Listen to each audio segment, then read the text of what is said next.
E aí pessoal, beleza? Vamos falar agora sobre o terceiro mandamento. Ele está no livro de Shemot, Êxodos, capítulo Kaf 20, no versículo Zain, que em português é 7. Então aqui está escrito o seguinte: Lo tissá et Shem Adonai Elohecha lashav. Normalmente o pessoal traduz assim: não fale o nome do Eterno teu Deus em vão. Só que galera, eu vou falar um negócio muito louco para vocês, sacou? Eu vou mostrar para vocês que aqui não está escrito não fale o nome de Deus em vão. Está escrito não alce, não carregue, não porte o nome de Deus em vão. O que significa isso? Por que isso? Porque a palavra falar é daber, tagid. E aqui está escrito lo tissá. Issá significa içar, levantar, erguer, alçar. E por que será que esse verbo foi utilizado para esse mandamento?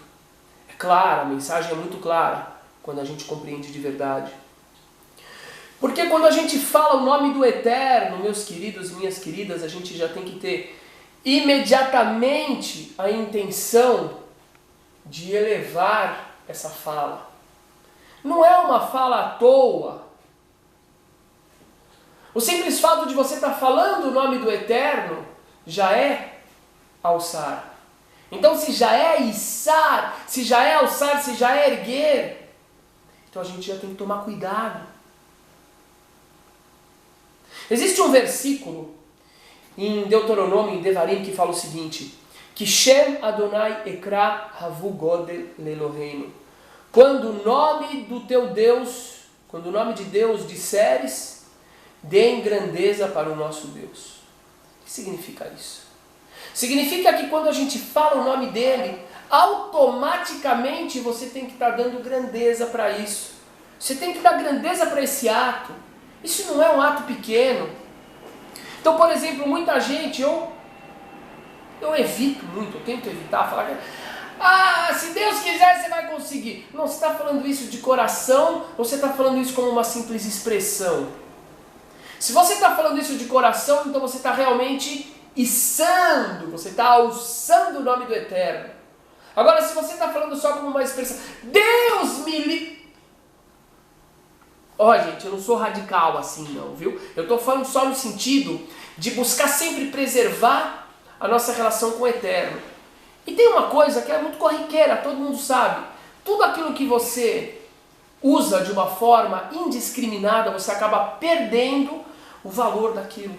Então, quanto mais a nossa relação com o Eterno, com o nosso Pai. Agora, uma curiosidade é o seguinte: dentro da Torá, dentro do Tanakh, a gente tem uma série de nomes de Deus.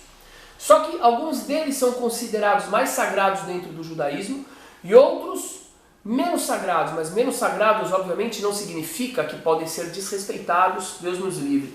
Significa simplesmente que eles se referem menos à essência do Eterno do que a uma qualidade que está sendo demonstrada naquele momento. Vou explicar isso para vocês. Aqui no livro de Shemot, Vav, Êxodos 6, tem um versículo que, se a pessoa não compreender o significado dos nomes, ele não entende. E mais, na hora que a pessoa compreende este versículo, ele percebe que os nomes têm um significado muito mais profundo do que simplesmente o ato de chamar. Então vamos lá, eu vou ler. Vaidaber Elohim el Moshe, e falou Deus para Moisés. Vaiomer elav, e disse a ele, Ani Adonai. E falou Deus para Moisés, e falou para ele, eu sou o tetragrama, o nome que nós não pronunciamos. É muito curioso esse versículo, porque ele está dizendo que Elohim disse que ele é o tetragrama. O que significa isso? E continua o próximo versículo dizendo: Vaerá el Avraham, el Yitzhak, vel Yaakov, el Shaddai. Eu me revelei para Avraham, Yitzhak e Yaakov, Abraão, Isaac e Jacó, através do nome El Shaddai. O Shmi Adonai, e o meu nome, o tetragrama, Lo Nodati Lahem. Eu não revelei para eles. Galera, presta atenção na profundidade que tem esse versículo. Esse versículo é a maior prova para as pessoas que acham que a Torá não tem nenhuma alusão a questões mais profundas. É óbvio que tem. Primeiro Elohim diz para Moisés: eu sou o tetragrama. E depois disso ele diz: eu me revelei para os patriarcas através do nome El Shaddai. E o tetragrama eu não mostrei para eles. Qual é o sentido mais profundo desse versículo? O sentido é assim. A palavra Elohim, como eu já falei no mandamento anterior, no segundo mandamento, ela está no plural, porque a palavra El significa poder, e Elohim significa a fonte dos poderes. É um Deus que atua, que age, que interfere, que interage com a criação através de vários poderes diferentes. Os poderes da natureza e os poderes de causa e consequência da história. Então, Elohim está dizendo para Moisés: Moisés, você está me vendo, você está vendo a situação como uma situação natural. Você foi pedir para o faraó que libertasse o povo e o faraó só piorou o trabalho para vocês. Então você está me vendo agindo dentro da natureza, dentro do cotidiano. Você não está vendo milagre nenhum, mas calma, Moisés. Porque eu que estou me revelando através do nome Elohim, na verdade sou o tetragrama. Sou o quê? O Todo-Poderoso, Infinito, Eterno. Que tem o poder de modificar toda a situação pela qual você e o povo de Israel estão passando nessa escravidão. E digo mais, diz o Eterno a Moisés: eu me revelei para os patriarcas através do nome El Shaddai. A palavra Dai em hebraico significa basta. Os nossos comentaristas explicam que o nome El Shaddai, através do qual o Eterno se revelou para os patriarcas, ele contém a palavra basta, porque o Eterno somente prometeu para eles. E eles sabiam que ele estava somente prometendo para eles. Prometendo a terra para o povo deles. Prometendo uma grande descendência. Prometendo uma relação perpétua entre o Eterno e seus descendentes. Mas era só promessa. A época deles ainda não era a época de colher. E aí o Eterno continua a fala e diz para Moisés: calma. Porque agora para vocês eu vim me revelar com o nome eterno. Com o poder absoluto. Com a transformação absoluta. Mas compreenda, Moisés, compreenda a mensagem profunda. Essas coisas todas que estão acontecendo, que parecem acaso, que parecem causa e consequência, que parecem Big Bang, que parecem teoria da evolução, que parecem tudo isso, nada mais são do que o Eterno, o tetragrama, o Todo-Poderoso, agindo através dessas forças. Então, através desse versículo a gente vê algo muito interessante. Existem nomes que eles são realmente nomes. Ou melhor, aqui nesse versículo só tem um nome, que é o tetragrama. Que ele se refere a algo ligado à essência, entre aspas, porque a essência do Eterno é indefinível, mas entre aspas ligado à essência do Eterno, que é a eternidade. Como já expliquei, o tetragrama tem 4 letras que formam as palavras Hayá, Rovê e Rie. Foi, é e será. Por isso que ele é compreendido como eterno.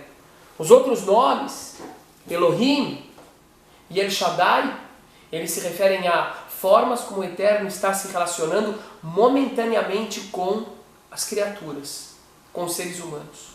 Certo? Agora, então dentro da tradição judaica, sempre há um cuidado muito maior com o nome. Por isso a gente nem pronuncia este nome. Quem pronunciava ele era somente o sumo sacerdote no dia de Yom Kippur, no lugar mais sagrado do templo, no Kodesh HaKodashim. A gente troca quando a gente fala. Em vez de falar o tetragrama, a gente fala um outro nome, que seria a tradução dele, meu Senhor. Agora eu só quero passar uma fita para vocês. que é o seguinte: uma vez, não foi uma vez, algumas vezes eu recebo mensagens assim no Facebook, assim: ah, Rabino, vocês judeus, vocês sabem como é que é a pronúncia certa do nome de Deus, como é que é a pronúncia certa do tetragrama, aquela preocupação toda, tal. E sabe, a gente quer atender as pessoas, mas não adianta só você ficar falando que a gente não sabe a pronúncia certa, ou a gente sabe e não deve dizer, ou não sei o quê. E aí, a última vez que me perguntaram isso, me veio assim uma palavra tão boa, que eu repito ela agora toda vez que me perguntam isso, que é o seguinte: eu perguntei para a pessoa que estava me questionando, para que serve um nome? Irmão, irmã, para que serve um nome? Hã? E aí a pessoa me respondeu, lá no chat, Facebook: ah, nome serve para chamar. Eu falei: pois é.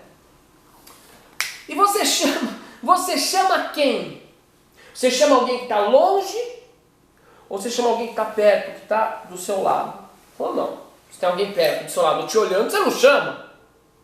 Eu falei: meu irmão, minha irmã, então a questão aqui é muito simples.